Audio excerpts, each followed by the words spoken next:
आइए देखते हैं, मजा आएगा। अभी मजा आएगा ना भिड़ो। गंदी गंदी गालियां दी गई, एक बच्ची वेंटिलेटर तक पर पहुंच गई, लोगों के पैलेट गन के निशान आए, लाठियां कीलों लगे डंडों से पिटवाया। लेकिन मोदी जी ने आके कहा मैं आपको माफ करता हूं। कांग्रेस वालों की जो बांटने की राजनीति है ये कभी खत्म होगी नहीं। पहले देश बांट दिया, फिर धर्म के हिसाब से, जाति के हिसाब से, अब जनरेशन के हिसाब से बांट रहे हैं। देश में किसी भी तरह का गतिरोध आपस में नहीं होना चाहिए सरकार और जनता के बीच में, तो उस पर हमने बात की। शिवम भाई ने कहा कि जो हमारे छात्रों नौजवानों का जो आंदोलन चल रहा था उसमें बलात्कारी भी इन्होंने कहा, क्रिमिनल्स मर्डरर्स सब थे, लेकिन इनको यह नहीं पता है कि इनकी जो आधी कैबिनेट है उत्तर प्रदेश में वो क्रिमिनल है। जो छात्र और नौजवान है वहां पर इस देश के छात्र और नौजवान है, क्रिमिनल्स, गुंडे और माफिया इनकी कैबिनेट। अरे मलूक नागर जी, मतलब प्रधानमंत्री जी रात को 12 बजे आके मगरमच्छ के आंसू बहाने की बात करते हैं, आके नौटंकी करने की बात करते हैं, और दूसरी तरफ अपने एजेंटों को लगाकर, अपने नेताओं को लगाकर उन जेएनजीओ को गटर साफ कराने की बात करते हैं। 15-15 साल की बच्चियों को बुला के माफी मंगवाते हैं, तुम्हारे चिरकुट जाके गुंडे जा जाके उन बच्चियों को डराते हैं, धमकाते हैं। अरे कैसे प्रधानमंत्री हो आप? मैं मानता हूं कि इसमें कहीं कोई दो राय नहीं है कि हाँ एक विषय को लेकर कहीं ना कहीं आपस में तनातनी हुई, लेकिन हमने उसको सुलझाया। अभी दिल्ली में कहते थे विधानसभा में खड़े होकर, इस जन्म में तो मोदी जी आप जीत नहीं पाएंगे, दिल्ली जीत रहे।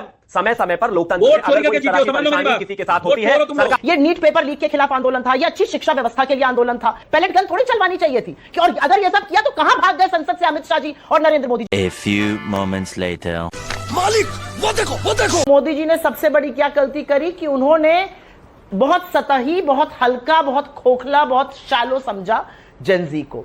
फिर मोदी जी ने एक और बड़ी गलती करी, उनकी पुलिस, उनके प्रशासन ने पैलेट गन चलाई बर्बरता की छात्रों के साथ, लड़कियों के कपड़े फाड़े गए, यह भी कहा गया चली जाओ नहीं तो तुम्हारे कपड़े फाड़ दिए जाएंगे।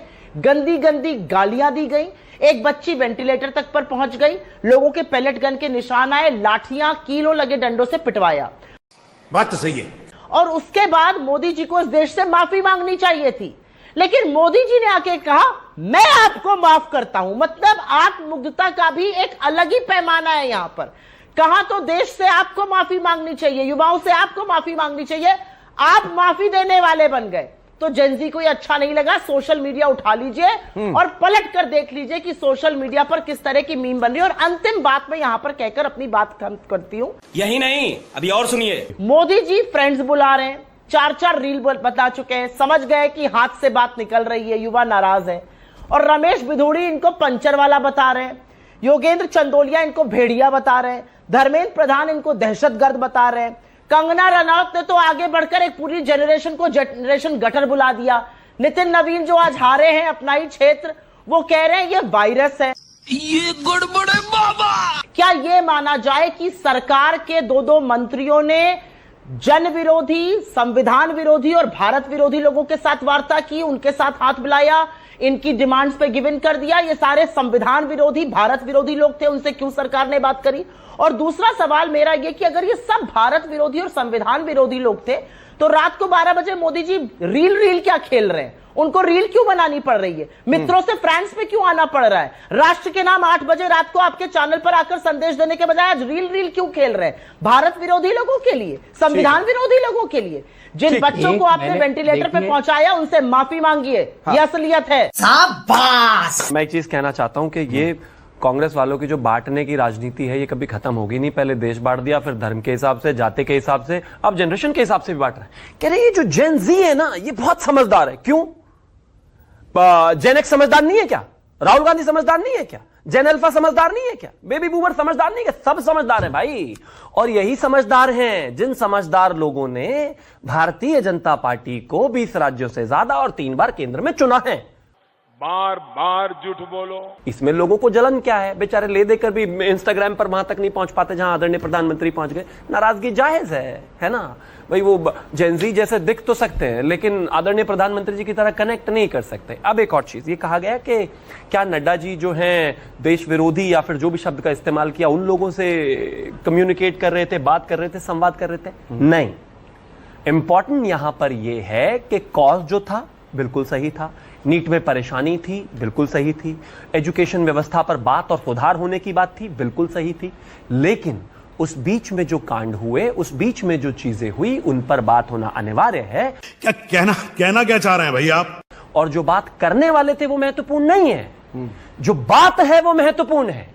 नीट महत्वपूर्ण विषय है हमारे लिए, एजुकेशन महत्वपूर्ण विषय है हमारे लिए, तो हमने कम्युनिकेट किया। देश में किसी भी तरह का गतिरोध आपस में नहीं होना चाहिए सरकार और जनता के बीच में, तो उस पर हमने बात की और चीजों को हल करके जनता के सामने आ गए।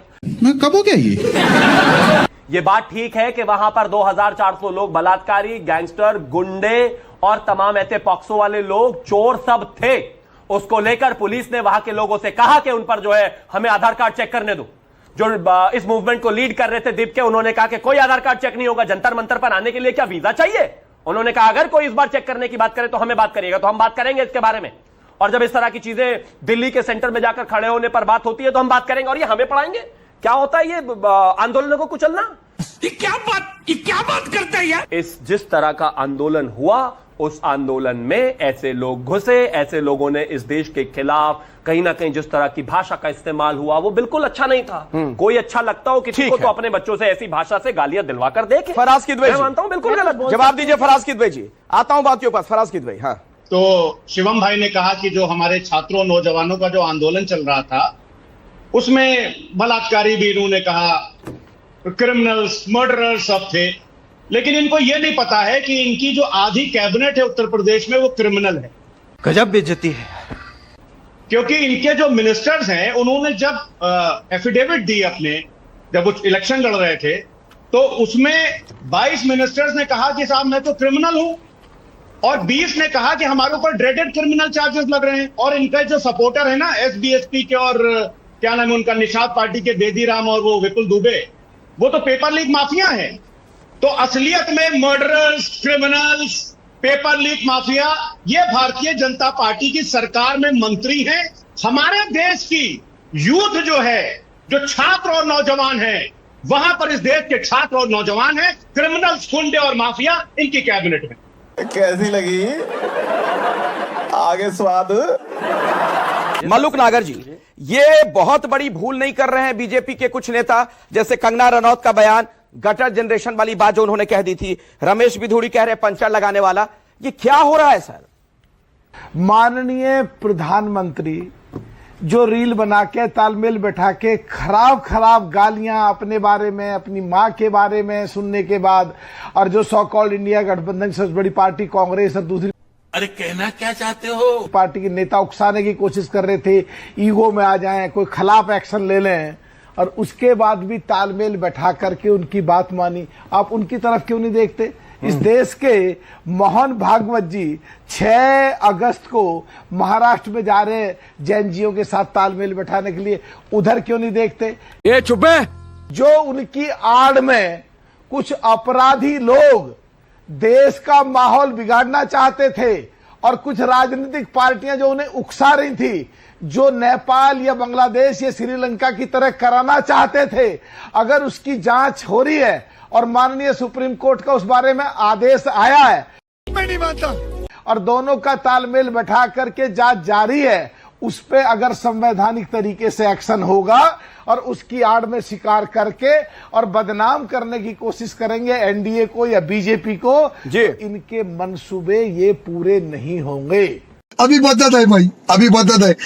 पहली बात तो मलूक नागर जी ने बड़े स्पष्ट रूप से आपके चैनल में बता दिया कि नितिन नवीन जो भाजपा के राष्ट्रीय अध्यक्ष हैं वो एक बहुत छोटे नेता है, उनकी बातों पर ध्यान मत दीजिए, उनकी कोई वजूद नहीं है भाजपा के अंदर, उन्होंने बता दिया।